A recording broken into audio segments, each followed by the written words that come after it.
तो ये आप जो देख रहे हैं ये लहरें हैं नर्मदा की। मैं अभी रात के करीब 11 बजे हैं और मैं बैठा हूँ यहीं पे नर्मदा में।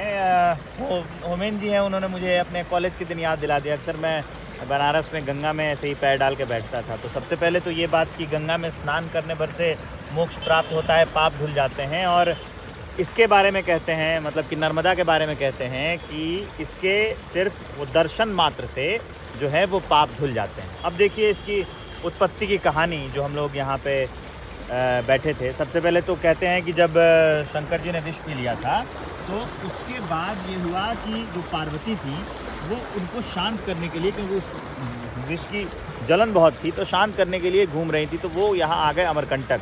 वहाँ पर कहीं वनस्पति वगैरह थे और वहाँ से निकल रहा था पानी।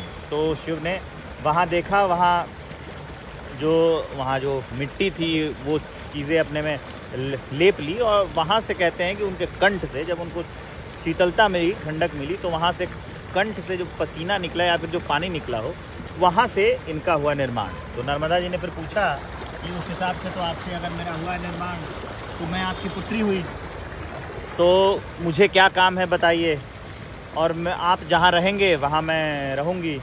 तो शंकर जी ने कहा कि जो तुम जहाँ जहाँ से भी जाओगी बहोगी वहाँ जो है मेरा रूप मिलेगा। तो इसीलिए कहते हैं कि आप शायद मैं कहूँगा उमेश्वर जी को उधर दिखाएं। उन्होंने मुझे बताया कि वो जो आपको पत्थर दिख रहे हैं, क्या पता उसमें भी शिवलिंग मिल जाए, उसमें वो जो जनेऊ है वो लगा हो या फिर त्रिपुंड लगा हो। बिल्कुल ही शिवलिंग की आकृति। कहते हैं कि यहाँ का जो शिवलिंग होता है, मतलब जो क्या कहते हैं इसको, नर्मदा नदी का जो शिवलिंग है उसको स्थापना करने की ज़रूरत नहीं पड़ती है और उसको कहते हैं नर्मदेश्वर शिवलिंग। तो ये कहानी थी, मुझे लगा कि आप लोगों के साथ साझा करनी चाहिए। जो रिकॉर्ड्स हैं जो बताते हैं, आपको ही पता होगा कि ये निकलती है नदी अमरकंटक से और देखिए बहती हुई। अभी फ़िलहाल जो हम लोग बैठे हैं, यहाँ हम लोग बैठे हैं मंडला के घाट पे, चुनावी कवरेज पे हूँ और आज रात यहीं बीती। तो खाना खाने के बाद हम लोग यहाँ चले आए और एकदम बहती छल कल धारा, और वहीं बैठे हैं हम लोग। थोड़ी सी शांति भी मिलेगी।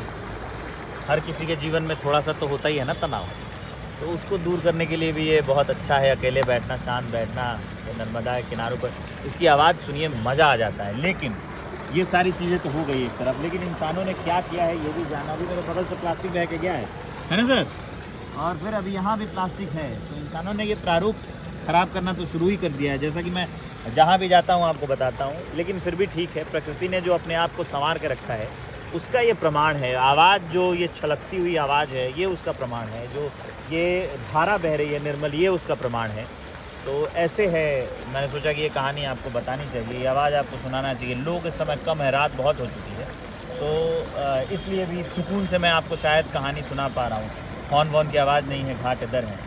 और इसका पूरा श्रेय जो मैं कहानी सुना पा रहा हूँ उसका श्रेय जाता है हमारे होमेश्वर देशमुख जी को, जो कैमरे के पीछे हैं। तो ऐसे वीडियोस के लिए आप हमें सब्सक्राइब ज़रूर करिए, कमेंट करके बताइए ये कहानी जानते थे। रात को कैसी लगती है नर्मदा, ये भी आप देखिए। आप मुझे तो देखते ही देखते हैं, रात को जो धारा है नर्मदा की वो कैसी लगती है, बहती हुई नर्मदा के जो घाट हैं वो कैसे लगते हैं, वो मैं आपको दिखा रहा हूँ यहाँ से, मध्य प्रदेश के मंडला से। शुक्रिया।